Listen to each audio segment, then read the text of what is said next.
चोर कितीही हुशार असला तरी देखील तो काहीतरी पुरावा असा सोडून जातो की त्या पुराव्यामुळे त्या चोरीचा उलगडा होतो। नागपूरमध्ये देखील कन्स्ट्रक्शन कंपनीमध्ये झालेल्या एका चोरीचा सुगावा पोलिसांना नेमका कसा लागला आणि ही चोरी कशी उलगडली आपण पाहूयात। चोरटा कधी आणि कशी शक्कल लढवेल याचा अजिबात नेम नाही। नागपुरात भालदारपुरा परिसरात राजन कन्स्ट्रक्शनच्या कार्यालयातही चोरट्यानं अनोखी शक्कल लढवली। कार्यालयात लावलेल्या कूलरच्या जागेतून आकाश मौदेकरनं आत एंट्री केली। आत सीसीटीव्ही असल्याची कल्पना असल्यानं चोरटा एकदम तयारीत होता। चेहरा बांधून आणि जर्किन घालून त्यानं त्याची ओळख सीसीटीव्हीतून लपवली आणि जमिनीवर रेंगाळत अलमारीपर्यंत पोहोचला। तब्बल 2.5 लाख बॅगेतही भरले।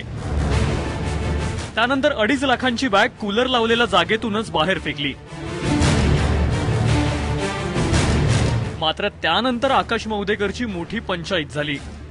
मोठ्या हिमतीनं कूलर लावलेल्या जागेतून आकाश कार्यालयात शिरला खरा, मात्र परत बाहेर जाताना जाडजूड शरीरयष्टी आणि त्यात ओळख लपवण्यासाठी घातलेल्या जर्किनमुळे या कूलरच्या जागेतून त्याला परत बाहेर जाता येत नव्हतं।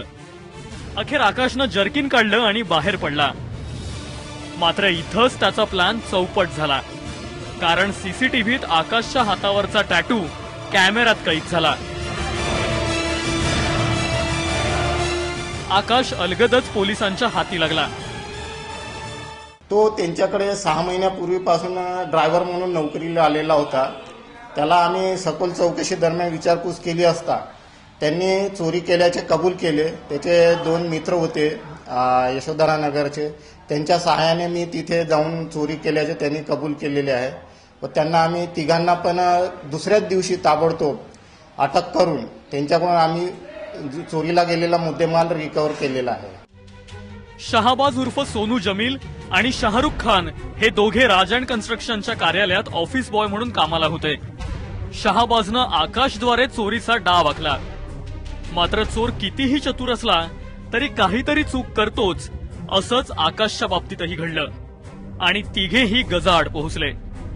रजत वशिष्ठ, एबीपी माझा, नागपूर।